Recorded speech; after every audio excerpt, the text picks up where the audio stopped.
तर आम्ही third party audit पूर्ण 4 वर्षाचं त्या ठिकाणी करणार आहोत मागच्या प्रशासकीय काळात. आणि त्या काळात जे ठराव यांनी जे केलेले आहेत आणि जे बोगस बिलं बनवले आहेत त्याचं थर्ड पार्टी ऑडिट करून आम्ही त्या ठिकाणी आता याच्यावर कारवाई करणार आहेत. त्याच्याचमुळे हा विषय यांचा विरोध आहे.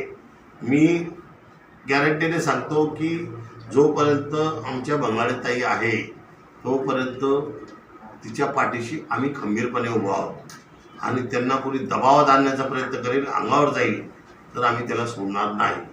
आणि ठेकेदारी मुक्त नगरसेवक हे भुसावळ नगरपालिका आम्ही केल्याशिवाय राहणार नाही.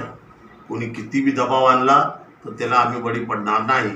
या ठरावासंदर्भात आता आम्ही विचार करू काय करायचं आहे. तर 17 तारखेला मीटिंग आहे. 17 तारखेला त्या संदर्भात कशा पद्धतीने निर्णय घ्यायचा ते आम्ही सर्व मंडळी आता पार्टी मीटिंग घेऊन त्या ठिकाणी चर्चा करणार आहोत. अधिकाऱ्यांशी बोलून चर्चा करणार आहोत. त्या ठिकाणी दबावाला बळी न पडता आता तुम्ही बघितलं की तिथे हॉलसुद्धा कमी पडतो आहे. म्हणून नगरपालिकेच्या बिल्डिंगाचे नवीन नगरपालिका बिल्डिंगाचे 3 प्लॅन रेडी आहेत. तर तिघांपैकी एका ठिकाणी कुठे नगरपालिकेचं बांधकाम सुरू करायचं नवीन ते आम्ही करणार आहोत.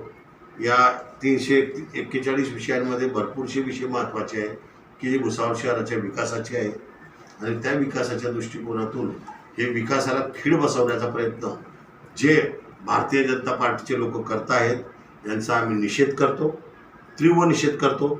आणि जर हे यांनी हा विरोध बंद नाही केला तर आम्ही नगराध्यक्ष आपल्या दारी बनवून आम्ही नगरपालिकेचे नगराध्यक्षांना आम्ही सर्व नगरसेवक त्या वार्डात जाऊन त्या लोकांना न्याय मागवून न्याय देऊ लोकांना, एवढी खात्री मी आपल्याला या ठिकाणी देतो. धन्यवाद.